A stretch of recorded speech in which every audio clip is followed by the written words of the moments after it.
Olá, irmãos e amigos, a paz do Senhor. Feliz em estar mais uma vez com vocês para mais uma Escola Bíblica Dominical, nesta manhã maravilhosa que o nosso Deus tem nos concedido. Estamos para dar prosseguimento às nossas lições bíblicas dominicais, nossa Escola Bíblica Dominical. Estamos tratando neste trimestre do tema a supremacia das Escrituras. Estaremos estudando hoje as histórias e as poesias falam ao coração.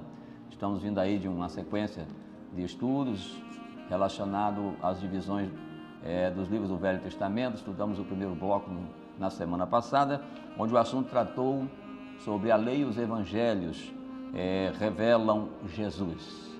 Hoje nós já entraremos no segundo bloco destes livros, onde nós estaremos falando dos livros históricos e abrangendo um pouco aí dos nossos livros poéticos. Na semana passada falamos do Pentateuco, que são os livros da lei, que são os livros que registram a história de Israel, as leis de Deus.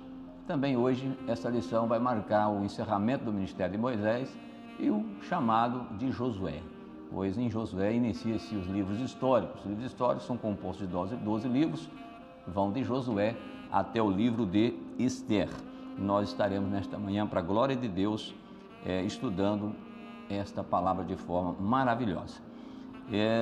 O nosso textuário desta lição nos diz o seguinte: estou aflitíssimo, vivifica-me, ó Senhor, segundo a tua palavra. Salmo 119, verso 7. Interessante observar o Salmo 119, pois o salmista vai por diversas vezes, usar esta palavra, vivifica-me, Senhor. Isto leva-nos a entender que necessitamos de sermos vivificados, avivados, renovados pelo o poder da palavra do Senhor, pelo nosso Deus. Porque a única maneira de nós sermos renovados, avivados, é pela palavra. A verdade prática, os livros históricos e poéticos mostram a soberania e a sabedoria divina. O relato dessas verdades produz fé e esperança em nosso coração. Veja bem que estamos falando muito de coração. Por que coração? Coração é a palavra-chave da lição desta manhã e figura o centro da vida, o centro das nossas emoções, do nosso intelecto, a nossa vontade, tudo está centralizado no coração. Quando falamos coração, estamos falando do nosso intelecto, estamos falando das nossas emoções e estamos falando da nossa vontade. E só a vontade de Deus, ela satisfará ou preencherá todas as necessidades do nosso coração. E como conhecer a vontade de Deus? Só existe uma maneira, pela palavra de Deus. Por isso, o nosso texto registrado para a leitura bíblica em classe, seria muito bom se você pudesse fazer essa leitura. Está em Deuteronômio 6, capítulo 6, versículo 20 ao 25, e Salmo 119, do verso, Às vezes falamos versículo, mas é verso, do verso 105 ao verso 108, vai falar exatamente do cuidado que se deve ter com a lei do Senhor e a necessidade de se transmitir esta lei para a nossa descendência. E o salmista, ele pede ao Senhor para que o ajude a valorizar isto e a estar empenhado em observar a lei do Senhor e também andar no caminho do Senhor. Por isso ele diz no Salmo 119, verso 105, lâmpada para os meus pés e a tua palavra e luz para o meu caminho. Verso 106, jurei e cumprirei e guardarei os teus juízos. Então, que Deus te abençoe, Deus me abençoe nesta manhã maravilhosa, que nós venhamos desfrutar de um bom ensino para a glória do nome do Senhor. Algumas informações relacionadas a essas categorias dos livros do Velho Testamento. Nós sabemos que a nossa Bíblia, ela traz 39 livros no Velho Testamento, já estudamos sobre isso, sobre 66 livros da Bíblia, escrito por cerca de 40 homens de Deus, inspirado pelo Espírito Santo, num período aproximadamente de 1.600 anos. A nossa Bíblia traz esses 39 livros. Porém, a Bíblia hebraica, ela vai registrar apenas 24 livros. O porquê disso?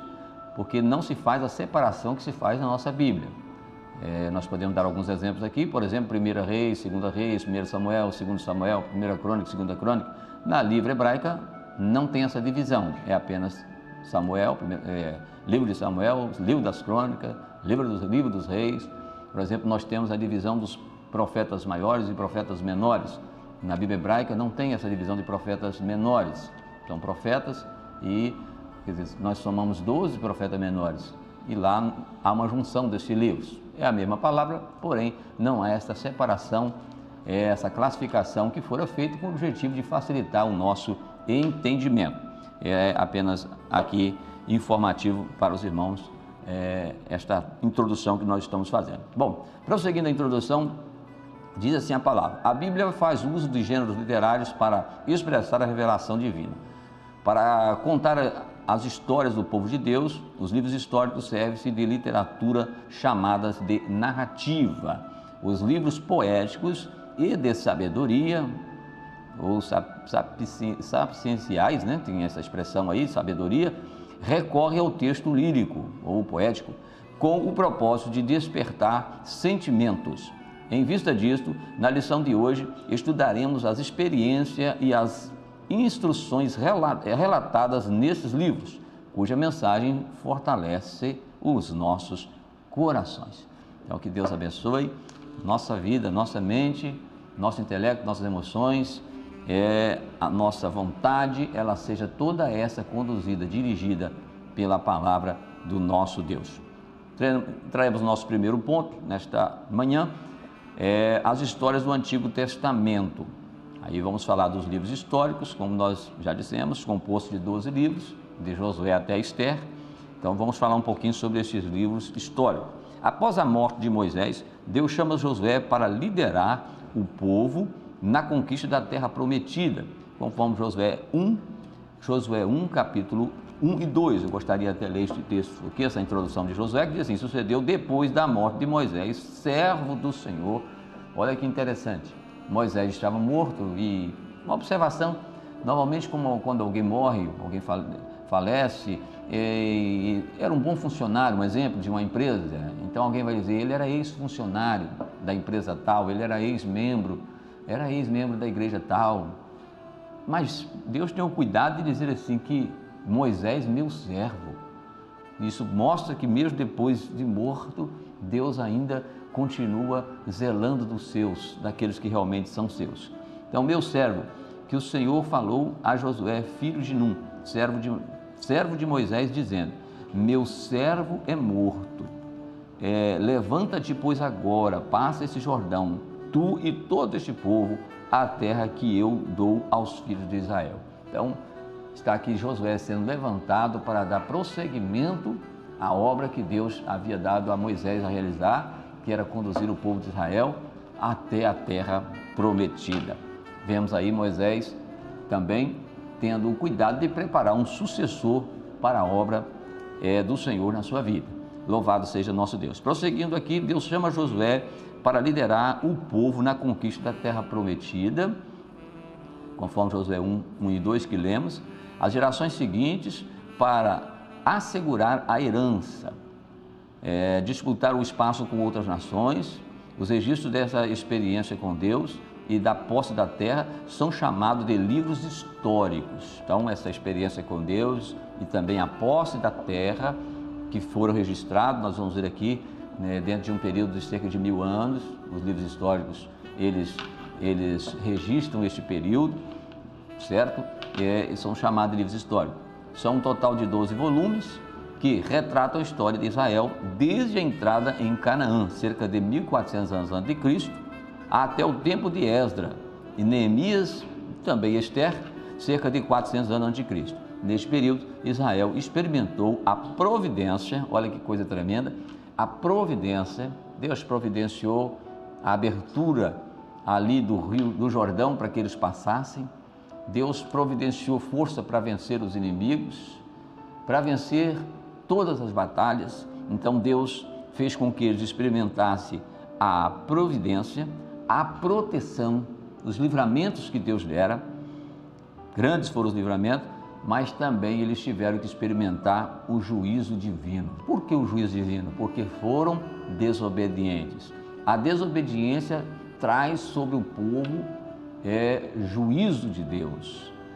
O servo de Deus que anda na desobediência, ele atrai para si juízo de Deus, mas aquele que anda na obediência, ele atrai providência e atrai também proteção. Esses relatos demonstram que Deus controla o curso da história. conforme está registrado em Josué 21:45, que eu gostaria de ler para você nesta manhã.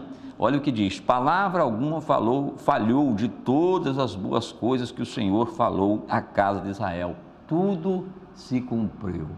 Seja todo homem mentiroso, porém Deus permanece verdadeiro.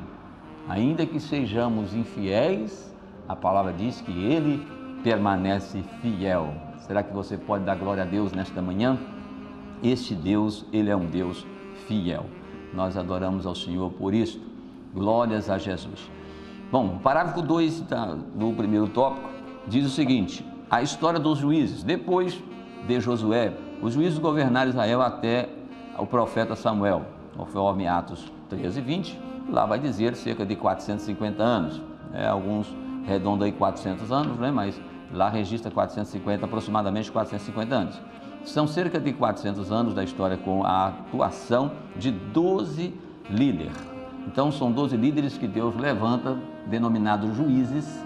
Na verdade, nem todos esses exerceram a função de julgar, mas na verdade a maior parte foram levantados para livrar o povo da escravidão que estavam de posse de outros povos. Então Deus levanta esses juízes, porque nós vamos prosseguir aqui e entenderemos que o povo está vivendo de uma forma deliberadamente afastada do Senhor. Veja bem, nesta época não havia rei em Israel. Olha que coisa difícil. E cada um andava como queria, conforme Josué 21:25. Por essa razão, a nação entrou em declínio espiritual e fez o que parecia mal aos olhos do Senhor. Essa expressão é muito conhecida quando nós estudamos a história dos reis de Israel, e nós vamos ver que a maioria deles fizeram o que era mal aos olhos do Senhor.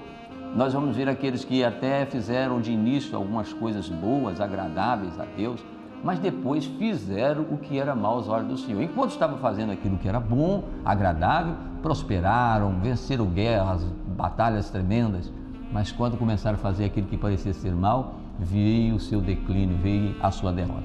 Com o resultado, os israelitas foram subjugados pelas nações vizinhas. Apesar disso, mediante o arrependimento do povo, Deus levantava libertadores para resgatar Israel da opressão.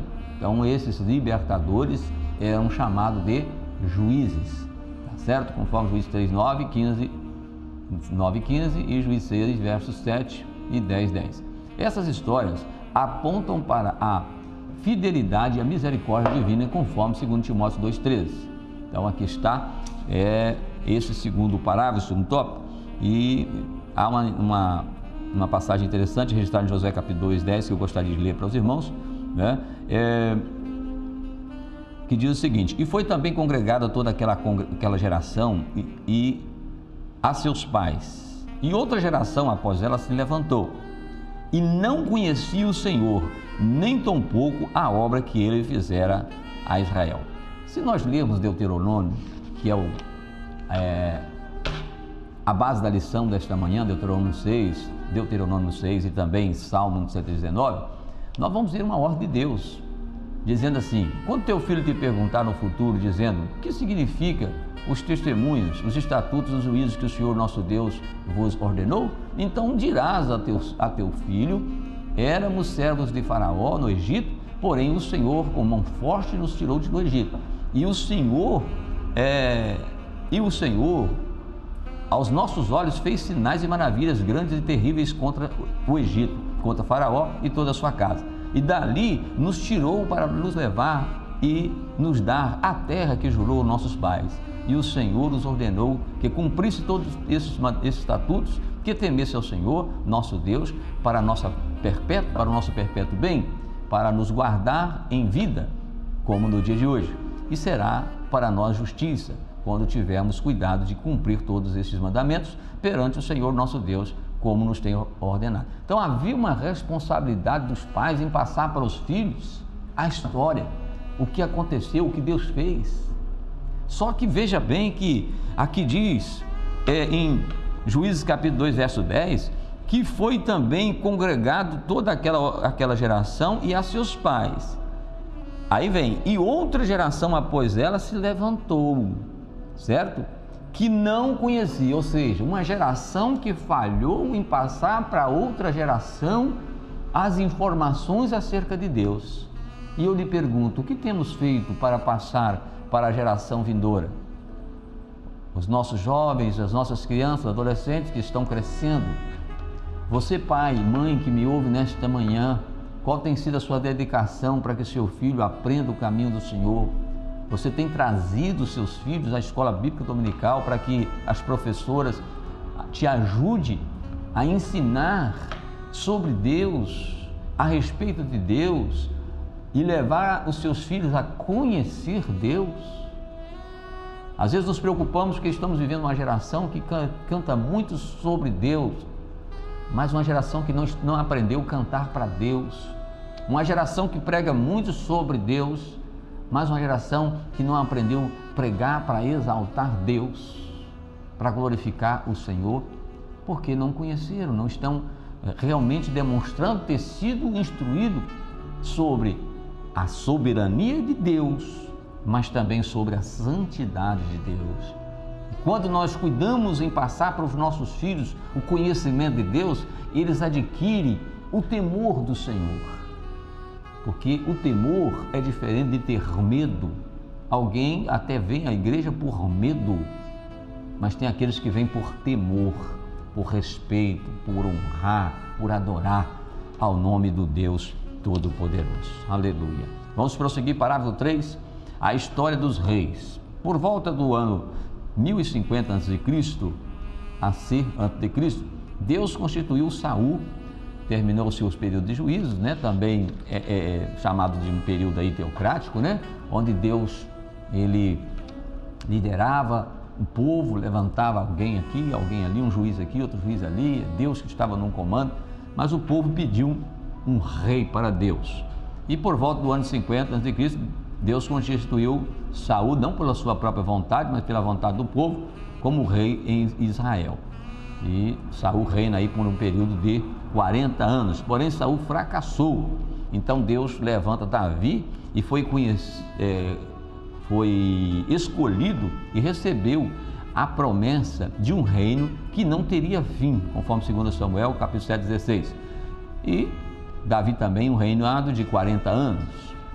E depois Deus levanta o seu sucessor, que é o seu filho Salomão, que lhe sucedeu. E após a morte de Salomão, o reino se dividiu. Então, nós vamos ver aqui um reino teocrático, depois um reino unido e agora um reino dividido. Israel no norte com cerca de 10 tribos, e Judá ao sul com com 2 tribos. Ambos os reinos rebelaram contra Deus e foram para o exílio. Então, essas tribos se dividiram.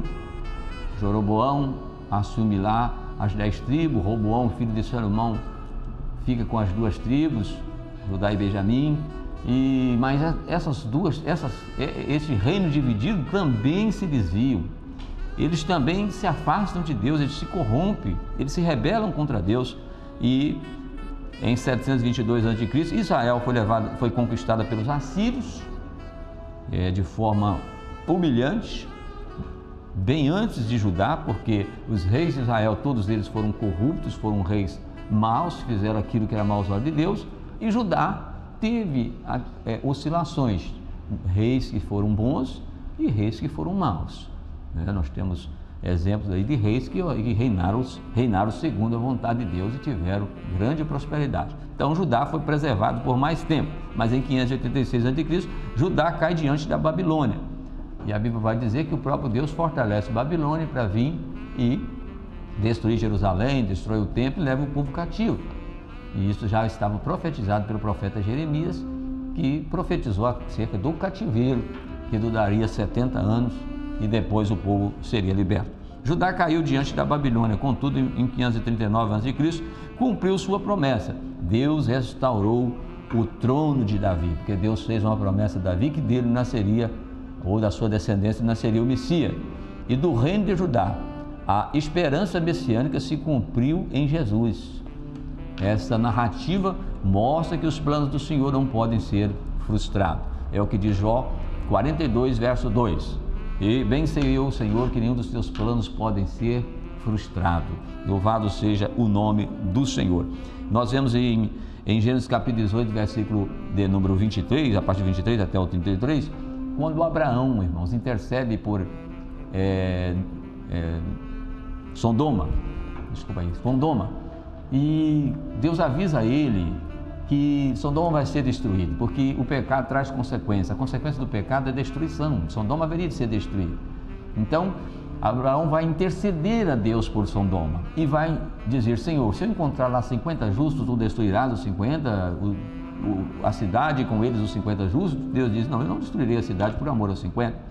E Abraão vai reduzir esse número até para 10. E já chega a dizer: Senhor, não se acenda a tua ira contra mim, Senhor, mas se eu encontrar apenas 10. E a Bíblia diz que não vai dizer que ele não encontra 10 que quisesse submeter à vontade de Deus, que quisesse obedecer ao Senhor, e com isso foi sucumbido. Sodoma foi sucumbido, mas porque Deus é um Deus de justiça. Deus é aquele que age com misericórdia, com graça, mas também é o Deus que age com justiça. Louvado seja o nome do Senhor. Aqui está o resumo do nosso primeiro ponto. Nós vamos avançar para o segundo. Nosso horário é um pouco imprensado, nós temos que correr um pouco, mas eu creio que está dando para você que nos acompanha entender os raciocínios aqui. Bom, vamos para os dois, os livros poéticos e de sabedoria do Antigo Testamento. Os livros sapienciais e poético, que é o mesmo que sabedoria, tá? Sapienciais, sabedoria e poético. 5 livros do Antigo Testamento são chamados de escritos sapienciais, poéticos, porque ensinam a sabedoria por meio da poesia e da prosa. São eles: Jó, Salmo, Provérbios, Eclesiastes, Cantares de Salomão, o Cântico dos Cânticos, pode assim ser chamado. Eclesiastes foi escrito quase todo em prosa. Os outros livros foram dirigidos, em sua maioria, em forma de poesia. De modo geral, a prosa retrata o modo como normalmente falamos. Vamos contar uma história, contar uma prosa, né? Então, relata aquela história e alguém diz: está contando uma prosa, ali estão falando algo, contando uma história. Então, é o sentido de prosa. E a poesia expressa sentimentos e pensamentos mediante versos que atinge o intelecto e as emoções, que é o nosso coração. Na Bíblia, esse gênero literário trata da aplicação da verdade divina à experiência humana. Refere à sabedoria prática mais do que à teoria. A sabedoria prática mais do que a teoria. Louvado seja o nosso Deus para sempre. Então, veja bem a importância de analisarmos esta informação que recebemos acerca desses livros de sabedoria e também desses livros poéticos, como já foi registrado, faz parte aqui do terceiro bloco destes livros do Velho Testamento, né, que são livros que têm essas formas de falar, de poesia, de prosa, mas contudo traz sobre nós o ensino da palavra do Senhor. Gênesis 18, 23 e 23, nós já falamos sobre este tópico. Nós vemos aqui no tópico 3, tópico 2, nós estamos no tópico 2, no parágrafo 2º, né, os livros sapienciais e poéticos. Então veja bem, Deus deu sabedoria a Salomão de tal maneira que ele foi considerado o homem mais sábio da terra do seu período. As nações vizinhas admiravam da sabedoria que Deus dara a Salomão. Não é isso? Nós temos o parágrafo 2, Eclesiastes, Provérbios e Jó, que é a segunda parte aí desses livros poéticos e de sabedoria. O tema de Eclesiastes está na frase: tudo é vaidade. Nós sabemos que o livro de Eclesiastes, Salomão escreve já na sua idade mais avançada, mais madura, enquanto Provérbios ele escreve já na sua, vamos dizer, juventude, na sua força, mas o Eclesiastes já em um tempo já de maturidade. Então ele vai dizer que tudo é vaidade, indica a efemeridade da vida humana. Por isso, ao final, o autor declara que o sentido da vida é temer a Deus e guardar os seus mandamentos. O tema de Provérbios afiança que o temor do Senhor é o princípio da ciência, da sabedoria, Provérbios 1:7, ensinando que observar os princípios divinos nos faz pessoas sábias. Portanto, ao concluir, o escritor enfatiza que uma pessoa temente a Deus é digna de ser honrada. Provérbios 31:30. O tema de Jó é o sofrimento, mostrando que a dor não é racional e que é preciso sempre confiar no Senhor. Então nós vemos em Provérbios 9:10 que o temor do Senhor é o princípio de toda sabedoria, e o mesmo Provérbio 8:13 vai explicar o que é o temor do Senhor. O temor do Senhor é afastar-se do mal, é aborrecer o mal, é abrir mão daquilo que entristece, daquilo que traz constrangimento em Deus, traz tristeza ao coração do nosso Deus. Então, nós precisamos estar atentos a isto para que nós venhamos ter um coração sábio. E a sabedoria é temer ao Senhor. Quem teme ao Senhor, a palavra diz que ele é sábio. 3. Salmos e cantares de Salomão. Salmos em hebraico significa louvor e sinaliza que a mensagem principal do livro é louvor, oração e adoração. Também é um livro de instrução, porque nos mostra como servir ao Senhor. E ainda fala profeticamente acerca do Messias. Neste aspecto, considera-se como verso-chave o Salmo 29, verso 2. Dai ao Senhor glória, dádiva ao seu nome, adorai ao Senhor na beleza da sua santidade.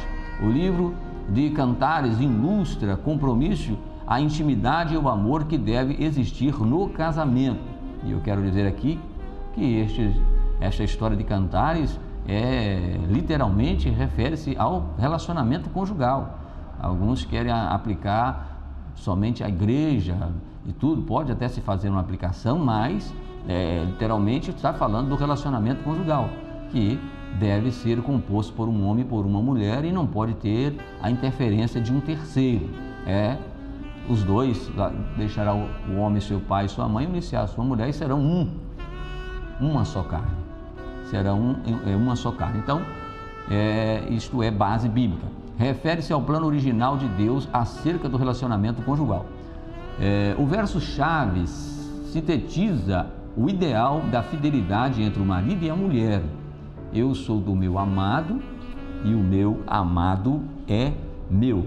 Queria chamar a sua atenção a algumas observações ainda sobre o livro dos Salmos. É uma coletânea de poesias hebraicas inspiradas pelo Espírito Santo. Nós também temos uma coletânea chamada Harpa Cristã. E lamentavelmente muitos têm abrido mão desta coletânea. Não têm feito uso desta coletânea. E nós temos um hino que diz assim que os mais belos hinos e poesias foram escritos em tribulações.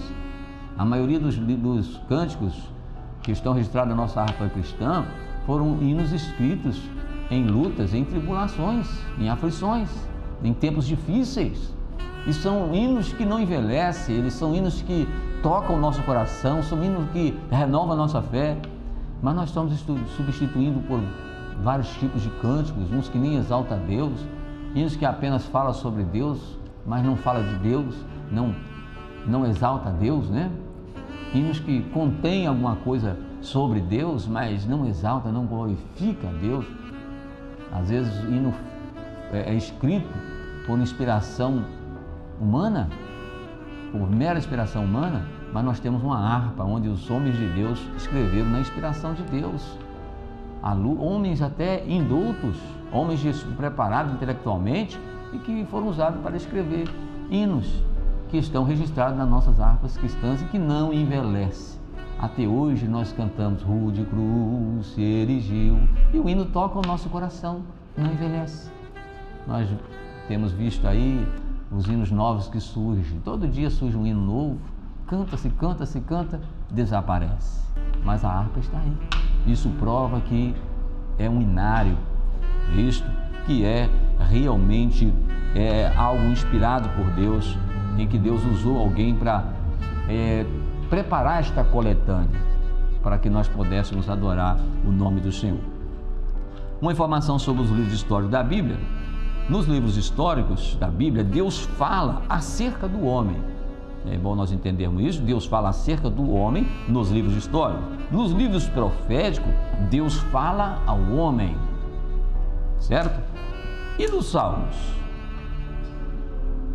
E o que acontece nos livros dos Salmos? O homem fala a Deus. Então, olha a ordem. Nos livros históricos, Deus fala do homem. Nos livros proféticos, Deus fala ao homem. E nos Salmos, o homem fala a Deus. Quando nós cantamos um hino inspirado, aquele hino que sai lá do âmago do nosso ser, nós exaltamos e bendizemos o nome do nosso Deus. Vamos para o nosso terceiro ponto, uma mensagem ao coração. Uma mensagem de soberania. A Bíblia descreve o que Deus fez na vida das pessoas por meio delas, certo? O que Deus fez na vida das pessoas por meio delas. O que Deus fez na vida de Davi, utilizando ele, né? Deus usa você. Deus pode fazer grandes coisas na sua vida por intermédio de você, por intermédio da minha própria vida. Por exemplo, Deus conduziu Josué à travessia do Jordão, Josué 3,10. Deus chama Josué, certo? E usa o próprio Josué agora para este evento extraordinário, tá certo? O feito favoreceu o acesso à terra prometida, conforme Josué 5,1.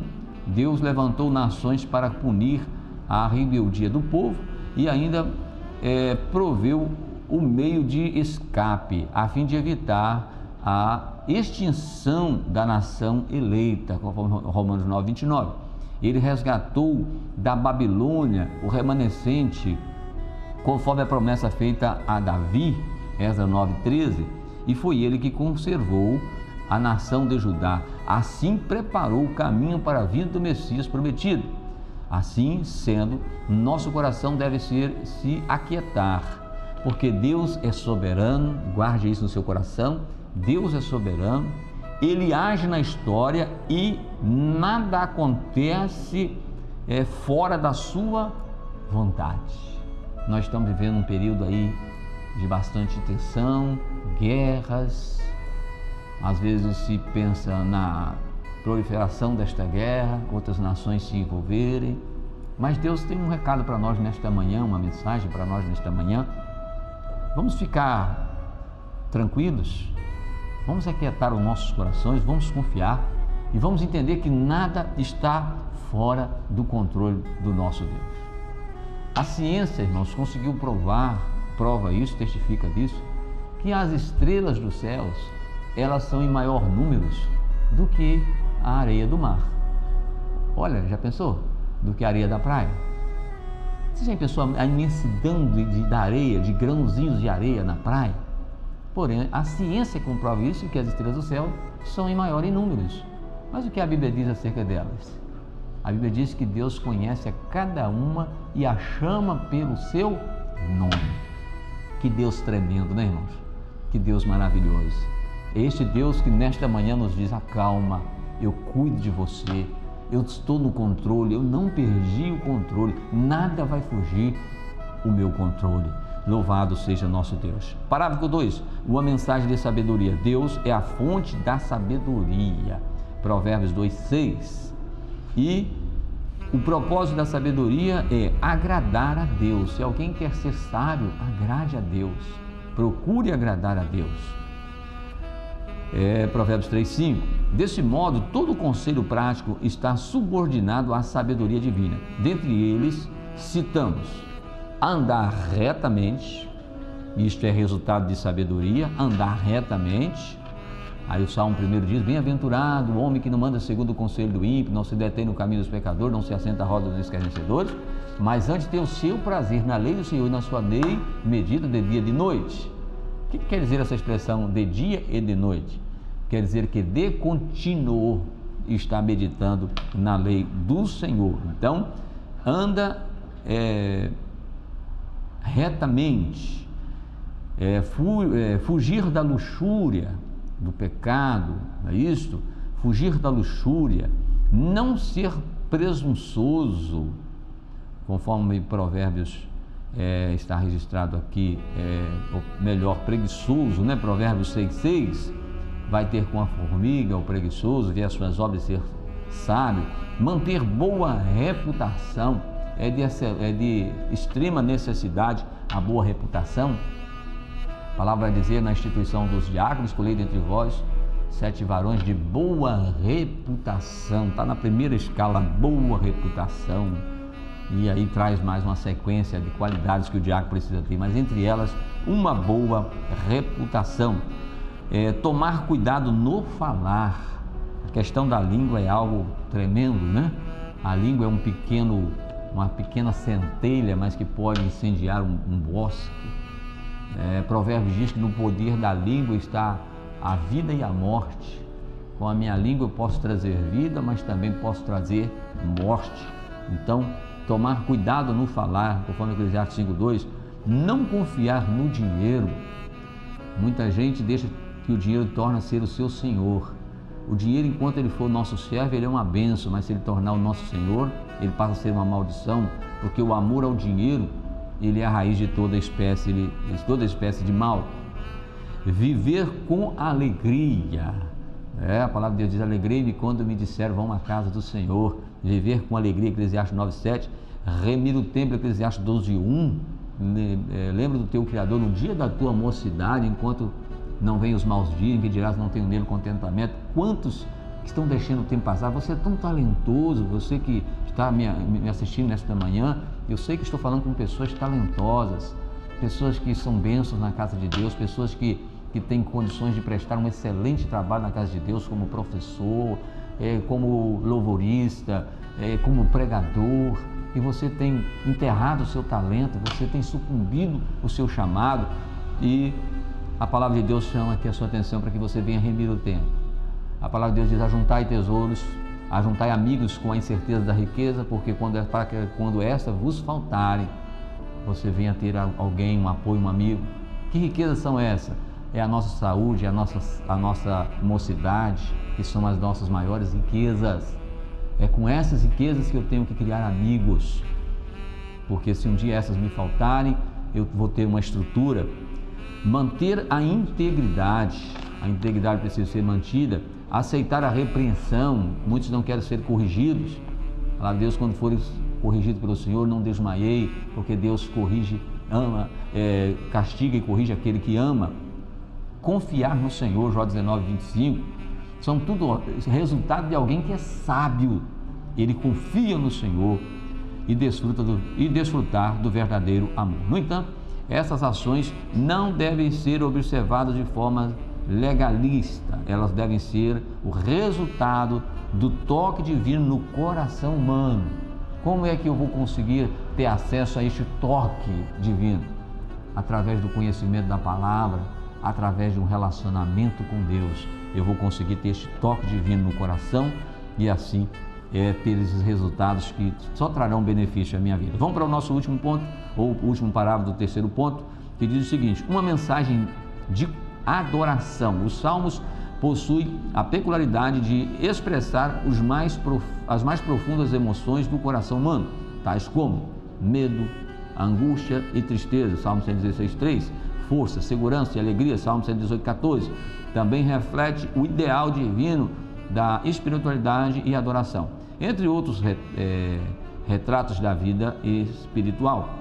Destaca-se o coração que confia, Salmo 3:3, o coração contrito, Salmo 6:1, o coração que glorifica, Salmo 8:1, o coração agradecido, Salmo 31, o coração arrependido, Salmo 51:1, a fim de manter a verdadeira adoração em todas as circunstâncias da vida. O salmista descreveu a conduta por ele adotada: escondi a tua palavra no meu coração para eu não pecar contra ti. Salmo 119, versículo de número 11. Eis aí o segredo para eu e você sermos vencedores: escondermos a palavra do nosso Deus no nosso coração para não pecarmos contra ele. E uma outra receita, a palavra de Deus diz: enchei-vos do Espírito e não cumprireis com o desejo, com os anseios da carne. Que nesta manhã você possa buscar a este Deus desta maneira, com essa intensidade, com esse desejo. Buscar a este Deus com esta finalidade. Você ser melhor na presença dEle, você adorá-lo em espírito e em verdade. E por que não dizer, você ter certeza de que você está preparado? A palavra de Deus diz que Jesus vai arrebatar a sua igreja. A Bíblia diz que bem-aventurado aquele quando o seu Senhor voltar e encontrar assim, vigiando, com o seu coração realmente interligado no Senhor nosso Deus. A nossa conclusão, e encerraremos assim a lição, diz o seguinte: a experiência do povo de Deus na conquista e posse da terra prometida aponta para a soberania divina. O texto bíblico em prosa e poesia revela a sabedoria divina que deve ser aplicada em nosso viver diário. Essa mensagem alegra o nosso coração, serve de bom remédio e conserva saudável nosso espírito, alma e corpo. E Paulo escreveu dizendo: todo o vosso corpo, alma e espírito seja plenamente conservados e irrepreensíveis para a vinda do Senhor. Também ele diz: foste comprado por bom preço, glorificai, pois, a Deus em todo o vosso corpo, alma e espírito. Amém? Que Deus abençoe sua vida. Espero que tenha cooperado aí para o crescimento espiritual de cada um que participou conosco. Pedimos a sua ajuda, compartilhando as nossas escolas, comentando também, se inscrevendo no canal da nossa igreja, Assembleia de Deus aqui de Baixo Guandu, ministério aqui pastoreado pelo pastor Jamir Olipo Batista. Se você puder, se possível, visite uma de nossas congregações. Um abraço a todos das congregações que participam conosco também. Temos aí mais de 40 congregações espalhadas aí pela nossa região, e que Deus abençoe cada um que porventura assistir essa transmissão, que o Senhor te abençoe. Vamos orar. Amado Deus, nós te damos graças pela oportunidade de termos estudado esta palavra e te peço, Senhor Deus, que trabalhe no coração de cada um, segundo a necessidade. Se neste momento, Pai, vidas estão precisando de cura, o Senhor é o Deus que cura. Se vidas estão precisando de renovo, o Senhor é Deus que renova. Se vidas estão precisando de salvação, o Senhor é o Deus que salva. Nós te damos graça, continue abençoando este trabalho, toda a transmissão, toda a operação, ó Deus, aqui para a transmissão, ó Deus querido, aqueles que têm se colocado à disposição para realizar este trabalho. Dê a tua bênção e vitória. Nós oramos assim no precioso nome de Jesus, o teu Filho amado, hoje e sempre. Amém e amém.